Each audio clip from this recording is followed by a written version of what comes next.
A warm welcome for Britain's Foreign Secretary meeting the Emir of Qatar to lend his support to efforts to resolve the crisis in the Gulf. For more than a month, Saudi Arabia, the United Arab Emirates, Bahrain and Egypt have maintained an embargo on Qatar.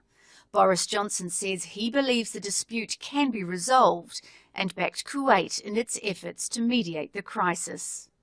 I'm here to give support to the Emir of Kuwait and the Kuwaiti government, who are leading the work of trying to de-escalate the situation and bring people together. Johnson had earlier visited Kuwait and had also held talks with the Crown Princes of Saudi Arabia and Abu Dhabi. He admitted it was unlikely a solution would be found immediately, but he didn't expect it to descend into a military conflict. There's no possibility of a military escalation. On the contrary, what people want to do, I think, is we think the blockade was unwelcome, and we hope there will be a de-escalation. But of course, we are supporting our Kuwaiti friends. Speaking at the G20 summit, Turkey's President Recep Tayyip Erdogan echoed the view that a diplomatic solution was needed. There are allegations against Qatar, and we believe those to be unfair and sanctions to be unjust.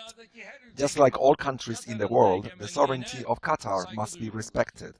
The peace, stability and security of our brothers in the Gulf are as important to us as that of the Turkish people.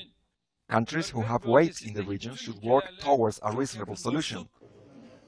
The four blockading nations accuse Qatar of funding extremists, something Qatar denies.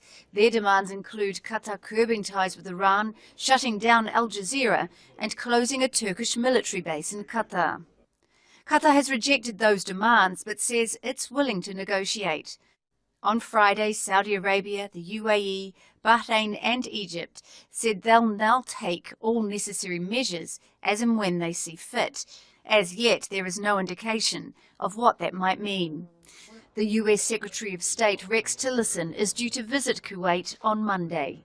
Miriam Nahond, Al Jazeera.